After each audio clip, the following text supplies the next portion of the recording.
And welcome to Racing, Pacing, Chasing, Season 2, Episode 18. I'm Aaron Bain, Tommy Javor. Welcome, mate. Great to be here, Bainey. It's fantastic. We're at the Gorlin Barossa Jockey Club tonight. There's a reason for that. Big announcement last Friday, the opening of the pool facility, and we're going to speak to Shane Collins tonight, the CEO of the Gorlin Barossa Jockey Club. It was great to see Corey Wingard and his team out here opening the facility, part of the infrastructure grant, and to even see him swimming a horse of Darren Magros through the pool. It's just great. He wasn't swimming himself, was he? He's just taking the horse. Could have been racing it down the pool, but no, it's always good. And I tell you what, the club here are doing a fantastic job. One of our better settings, I tell you. I don't mind it at all, except the horse is missing a tail. And probably just as big a news just about is the returning of crowds that I'm absolutely certain you're going to talk to Shane about because I've already seen the interview. Yeah, mate. I apologise tonight. You were the first here, right, for recording, and you're the last one to go on air. Yeah, I know. Well, I saved the best till last, and We're just going to rush through this now because we've got to get home. A bit rough as well, based on the back-to-back impact wins there. It's all beginning to get a little bit perfunctory for me, these impact wins. Who's let it ride this week? You all let it ride. Let it ride didn't go so good, I admit that, but I did beat Bazza as well, so... Yes. You've had it. Tommy's been on fire. Yeah, no, haven't been too bad. Don't want to get ahead of myself though. Well, you did last week because you went the 50 Shades of Impact. The 50 Shades didn't go well, but that didn't go well. We're going to give it one more chance. But I go so rough this week in Impact, you're not going to believe your ears. That might be the 50 Shades of Impact. Anyway, we must thank our sponsors, and that is the Gorlin Barossa Jockey Club. Do a fantastic job, and we do speak, as we said, we talked to Shane Collins very shortly, part of this segment tonight. Also, the Prince Albert Hotel Gawler. We apologise to them. We were going to go and see. We're going to go and have a palmy and pint with them tonight. That's how you lured me here early. We said we'd be there at 7:30. I've been eating jockey food. Always give me the jockey food. They do a good job there. Actually. Not too bad. And also the Choice Hotels Group. We must thank them bringing this show week in, week out. We'll get to a very quick break, but when we're back, news, brews, and barbecues because we've got a big show to get through.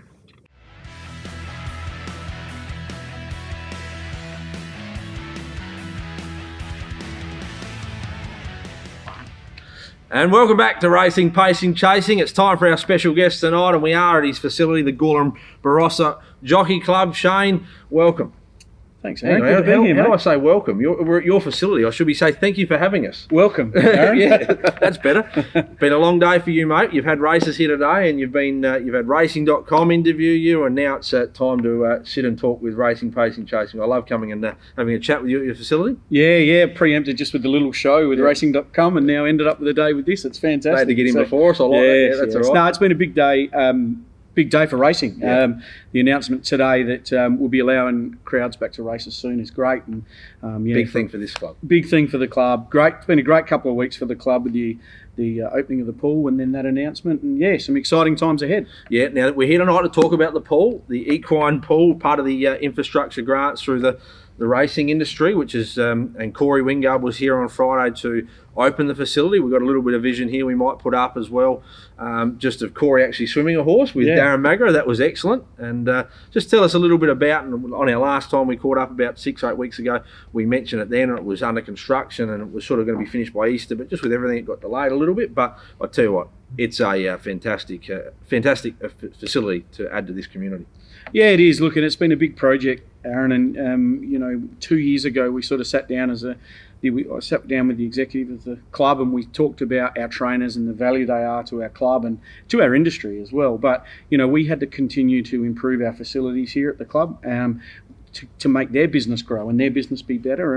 And we put a big bucket list down of different things we wanted to do, and getting an equine pool was one of them. It was one of many, but so then I did a bit of a study in the background and went and investigated a lot of those different projects, and we started to nut down some numbers and figures and what we could do, and did a bit of a tour around, and our great friends at the Warrnambool Racing Club were very welcoming, and they showed me through their recent build in the equine pool. So we sort of had the work done in the background, and then off the back of the POC tax reimbursement back to our racing industry, which was set aside for capital build, we basically were ready to go. So we put the pool project up for that, and we were successful, as well as building a new stable block. So we were very we were wrapped that we got the two projects over the line, so the pool was the project started, and here we are now. It was 8 months from the day we got confirmed of getting the grant to completion. So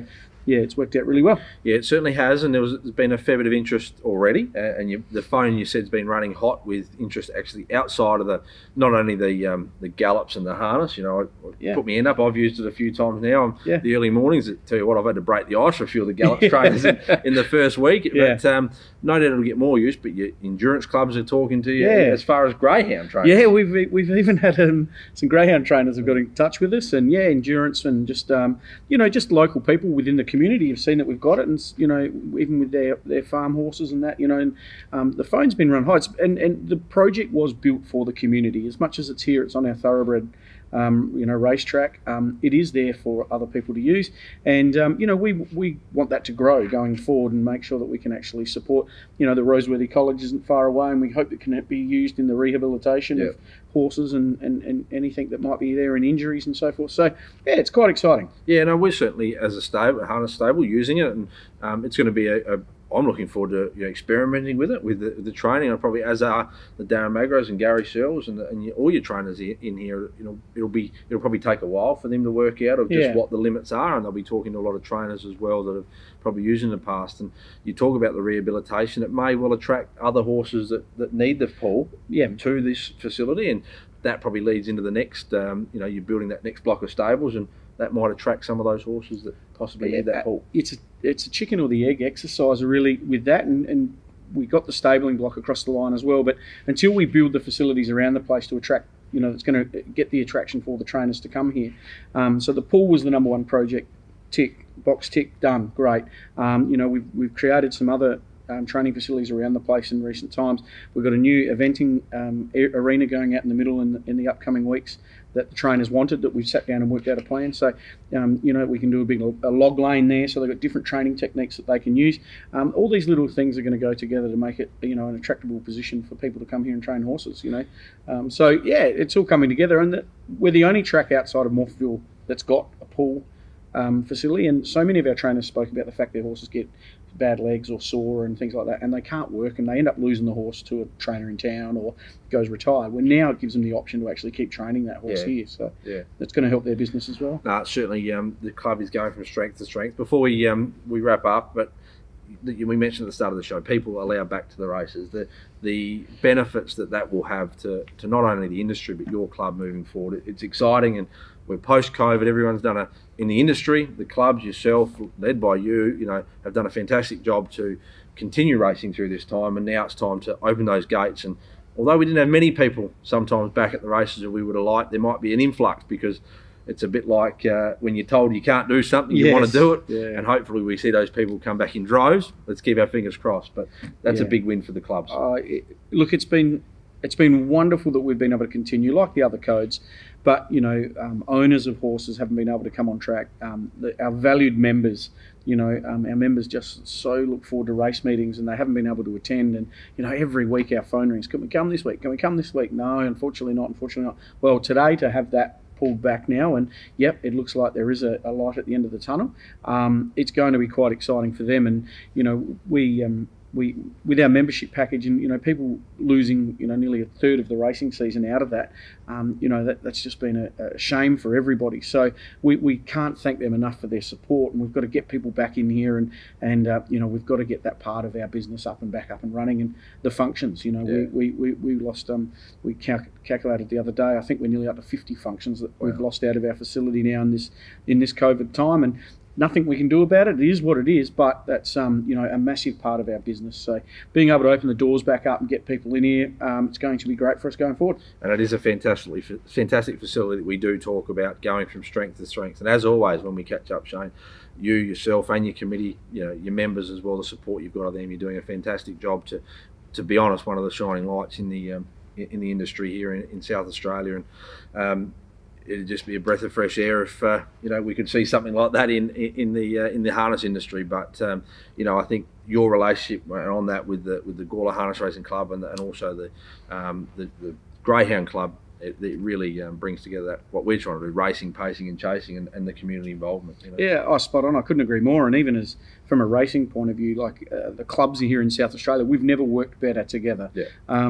We meet quite often, the provincial clubs, and even with Grant Mayer at the SAJC, and we've never been in a better position. We're all in it together. We're helping all the clubs out, and it's only got to be a good thing for the industry. So even coming out of this COVID thing, we're talking quite often, and so it's a good thing for the industry. And with obviously the pacing and chasing here in Gawler, we've got to work together. It's great for all three codes if we could do that.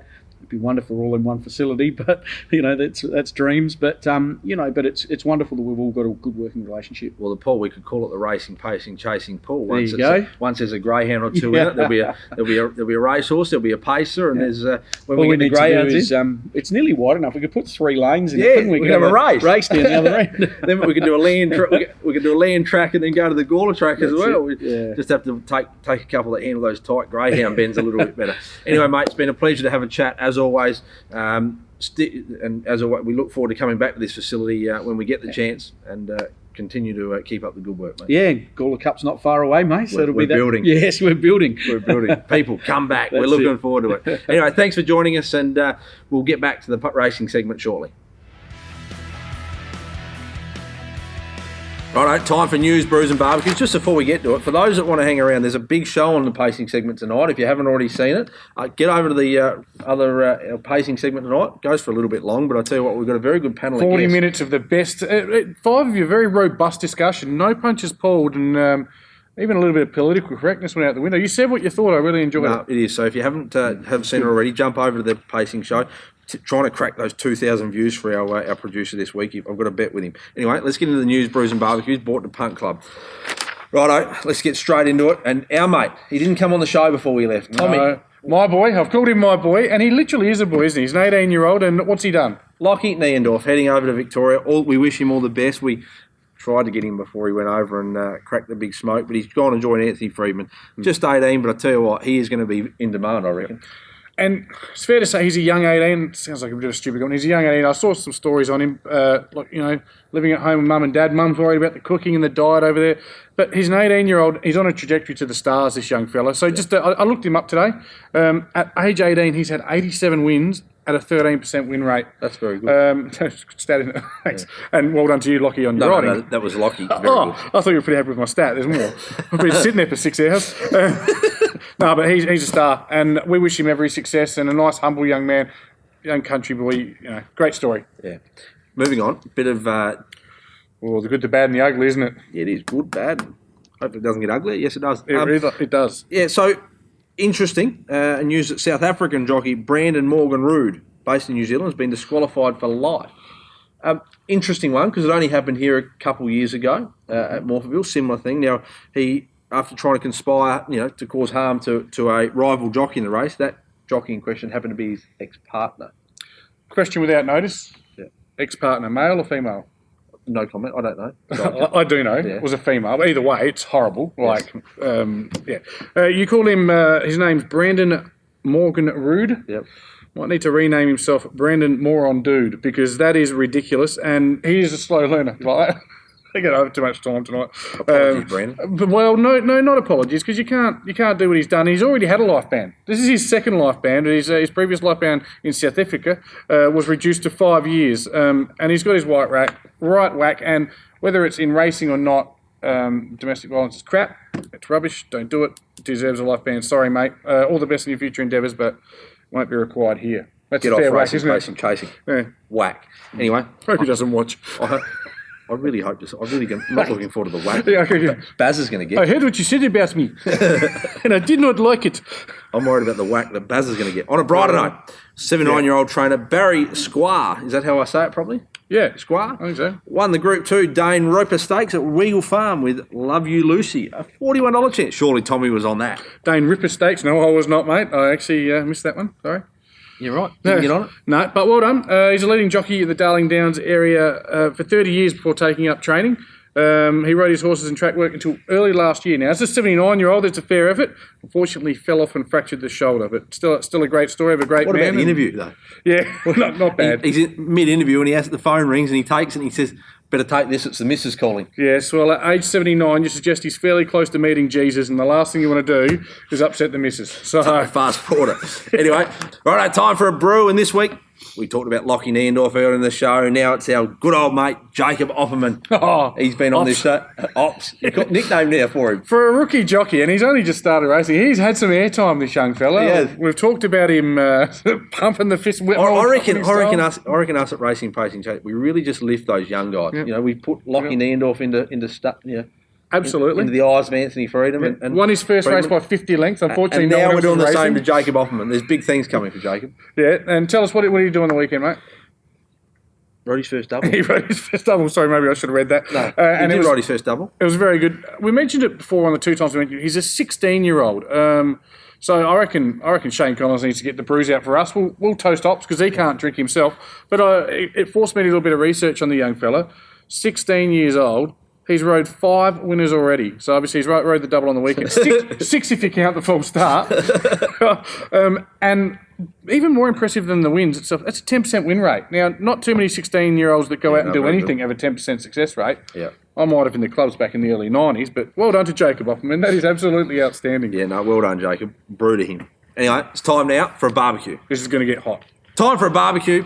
And I'll tell you what, I like the Weber-Q, and I'm putting all of these people in the Weber-Q tonight because, seriously, the appeal system in Queensland, you need a good hard look at yourself. Not only the appeal system, but I'll get through you all in a minute. When superstar trainers like Rob Heathcote don't look surprised about this. I know how hard you're going to go at this. Kelly Schweida have grave concerns about the integrity of the sport. It's been touted in the media in recent weeks about tubing, all right, or stomach drenching, as we say, up there as well. The lengthy timeframes on pending appeals, something is broken. Please fix it, right?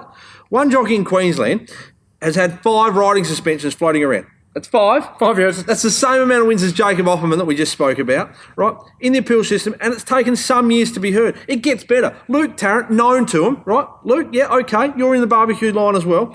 Touted as a talented jockey, isn't long back from a drug-related charge. 2 drug-related charges, isn't it? Goes and headbutts champion jockey Larry Cassidy and gets a 6-month ban. Wait for it gets better. He appeals. He's back riding. Welcome back. Come and ride in the saddle. We welcome you. Seriously, the appeal might be heard sometime in 2021 because it won't be heard this year. Queensland Racing, VCAT and the government, get serious up there. You're all on the Weber-Q, turned up high, 220 degrees. Do something about it. Well, all I can say, mate, we've never talked about jockey violence till tonight. We've had 2 stories of jockey violence, and I get it. They have to fast. They're hungry. I'm sitting here, it's 9 p.m. I haven't had bloody dinner yet. I'm feeling a bit violent myself. I might give you a bit of a Luke Tarrant right between the eyes. Let's move on to our next segment, mate. Let's get on to finding a winner because, seriously, that one got me heated. It's time now for 3 wide, no cover. 3 wide, no cover. Oh, I've got it, mate. I just need you to ease up. Calm down. Seriously, mate. Seriously. Because this is the happy time. As we start giving you the tips, the winners. 3 wide, no Where's cover. Baz? No, we'll get to Baz. Just simmer. We on air? Yeah, we're on air. All right. Zalmona, trained at Morvale by Peter Blanche. It's one of those horses that makes you want to give it one more chance. It ran on Saturday at the Bridge and was very, very good. Now, I disagreed with the producer on a couple of things last week. You were very negative last week. And I was right about most of them, just putting that out there, which, thank God, I was nervous. But, yeah, no, I did all right. This one's one to watch. Zalmona. Settled back, used the fence, ran out of room behind eventual winner Dexalation off a slow speed, was going half pace. I think it can win this campaign. The great thing about it, Zalmona, when it wins and you're on it, you can go Zalmona, M-O-N-A, Mona. Watch it, it's in number 3. The other thing I really liked about it is it beat Dixon Street. So I'll put my hand up on that one. That was my Let It Ride tip. It sucked. So let's have a look. Sorry to the owners out there at Dixon Street. Oh, I love Dixon Street, but it was underperformed. Let's have a look at it. Was a luckless run. It cuts back to the fence, I think, in this one. It's green and black with green stripes, white sleeves, beaten by less than a length. Take a look. Street. She's got to lift a little bit. She's starting to put in, but Turbion's in front of her. Nearer the inside. Dexalation went through from Crown Fontaine. Turbion, this kid rocks. Zalmona can't get a run on the rail. It's Dexalation in front. Look out. Aguilette wider out. Dexalation got him by a whisker in a photo over Aguilette. in a screaming finish. Extreme Thrill was charging through. Right there also Turbian, but he'll miss out with Crown Fontaine, and Zalmona was a luckless case. Well, Tommy, you've sold me. I've started to settle down. Yep, good. Do you want to have a look at the next one? It was a $21 pop. You can tell us about that one. Accreditation. Yep. Trained by Simon Wild from Victoria, got beaten 1.4 lengths by the two favourite horses, but the rest, they beat them plenty by rest. Look, it's in some very fetching colours. Having a good look at this race today, at the 400, it is 20 lengths back. It comes with a thunder. And at 150, I'm not sure if you'll get it on the footage, it actually changes direction. It's in the pink and grey colours, and it's actually a really good run to watch. Let's take a look, because hopefully it's as quick on its feet as Tommy was back in his footy days. Let's take a look. 300 kept moving, but starting to tire. Pale Ale, Elusive Nature, Blowtorch, then Accreditation. Quickly, Elusive Nature gathered up the lead. Accreditation's darting back the inside. Blowtorch wider out. It's Elusive Nature. Blowtorch, Accreditation are trying hard, but Elusive Nature, it's a third for panel. Elusive Nature wins from probably Blowtorch and Accreditation. Need to change direction, mate. Had to be good. As quick as me, they would have shot it. I'm worried for Baz's safety here. Well, Bazza went head-to-head for me for the third time, and it's Barry 3, TJ... No, Baz O'Neill, TJ 3. We'll give him 1 because I stuffed that up. Yeah, no, he was wrong. Jacobite Prince, no good. That's why I tried to just delay the segment tonight, because we were going to catch up with Baz and he's shut the bar early. Yes, I was going to meet Baz. I was going to have a schnitzel. A lot of things happening. Got the leave pass from the missus, but no.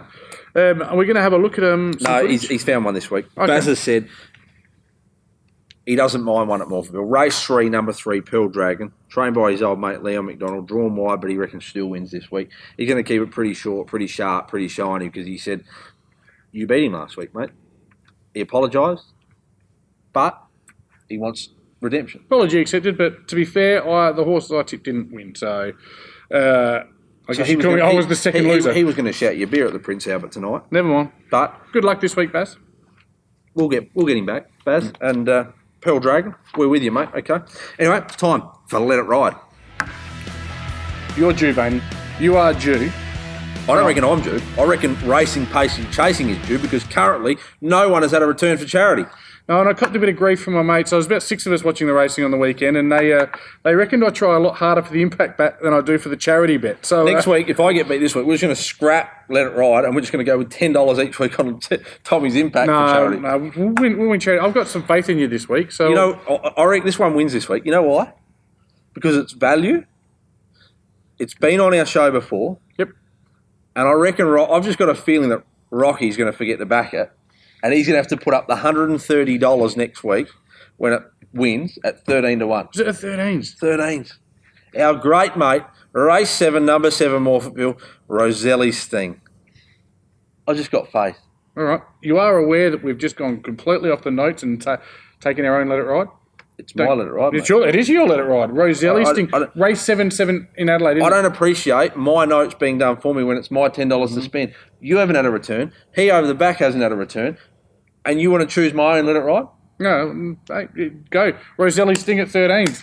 I'm too scared not to back it myself now. The Gordon Richards special. Gordon can do good things, can't he? For those interested, my notes have said race 5, number 2, Zalmona. Which is what we talked about. Yeah, so you watch it win and Roselli Sting probably get beat. But anyway, we'll deal with that next week when it comes. Anyway, it's time.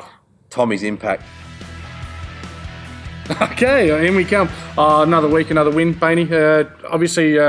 a win last week on Avalon at about 3s. You're 20 on the nose, get you $60. The week before that was scratched. The week before that I had a win on Dixon Street. Hey, whoa. So you're saying 2 weeks in a row you had a scratch, didn't you? No. So I won last week. The week before that we were scratched. The week before that I win. So that's back-to-back wins. The scratching, I can't control scratchings apart from my own. Right?